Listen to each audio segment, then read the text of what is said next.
So we talked about star names. We talked about constellations. We talked about these other things. In order to describe what star you're talking about or what galaxy you're interested in or something, you have to somehow say where it is in the sky. So that means you have to be able to measure positions in the sky. You have to be able to map the sky. We need star maps. We need ways of mapping the sky. So mapping the sky involves what we call mapping the sky, figuring out where things are in the sky. We got to be able to do that. That's stellar cartography, mapping the sky, but it's also measuring where things are. The measurement of where things are in the sky is called astrometry.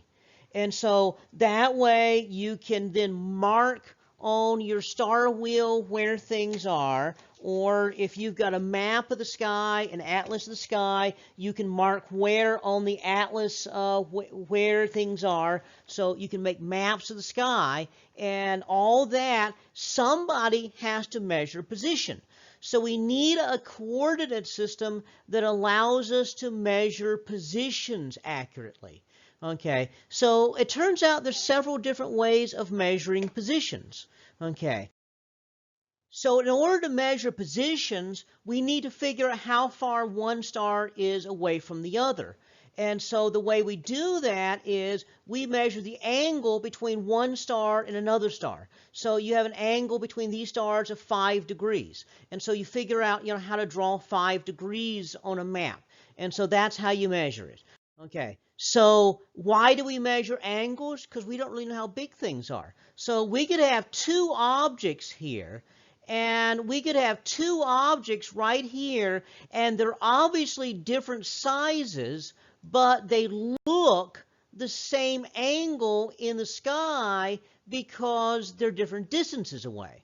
Or we could have two objects that are the same size, but they look different angles across because they are different distances. Now, if you know enough mathematics, if you know the distance somehow, and you can find the angle, well, this is like a triangle.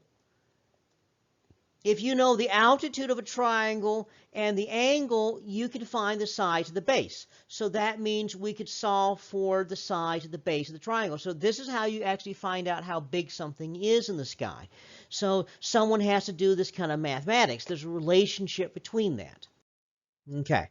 When we measure the angles, angles are measured in degrees, except in astronomy, a lot of these things are so close together, they're a fraction of a degree. And so the way that you measure angles is degrees, minutes, and seconds. So a minute, or an arc minute, is 1/60th of a degree, and an arc second is 1/60th of an arc minute, so that means it's 1/3600th of a degree. Okay, so what does that mean? 28 arc minutes across. How many degrees is that? Well, you take 28 and divide by 60, and that gives you 0.467 degrees.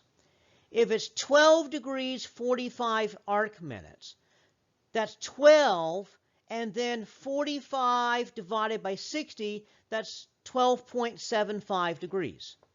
If you measure something and it's 34 degrees, 12 minutes, and 52 seconds, you do 34 plus 12 divided by 60 plus 52 divided by 3,600, and you get 34.2144 degrees. This is how you convert between decimal measure and degree, minute, second measure. In Stellarium, there's a tool that you can use to click and measure distances in degrees, minutes, and seconds. But you sometimes need to plug that into the calculator using decimal degrees. So you need to convert between the two. This is how you do it. You take the number of degrees, add that to the number of arc minutes divided by 60, and add that to the number of arc seconds divided by 3,600. And that gives you the decimal degrees. So that's how you do that conversion right there. Okay. And so if you are interested, we might can practice doing some examples of that. Okay. So your book also talks a little bit about making these kind of measurements. Okay. What we're talking about here in measuring these kinds of angles and measures, this is stuff that you see in the book here, measuring the angles and measures and so forth. This is kind of related a little bit to Chapter 1 topics, though I've kind of expanded a little bit on it. Okay, but if you read chapters 8 and 9 of your textbook, it does tell you a little bit more about how to do this and gives a few examples of that. Okay, so this is related to Chapter 1 right there. The small angle formula, again, this is in your book. If you happen to know the distance and you happen to know the size in arc seconds, then you can actually multiply the angle in arc seconds times the distance and divide by 206,265, and that gives you the size of the object. Remember I said someone can do the math? That's the equation right there for doing that math. That's the equation that you need to figure out how big something is if you can measure the angle across it is, and you can somehow figure out how far away it is. And so we'll do a couple of examples of this later on. I just want to present the formula right now, but this is how you do these angle measures, and this is how it relates to sizes. Look at the moon. The moon's half a degree across. The angle between vertical and horizontal is 90 degrees.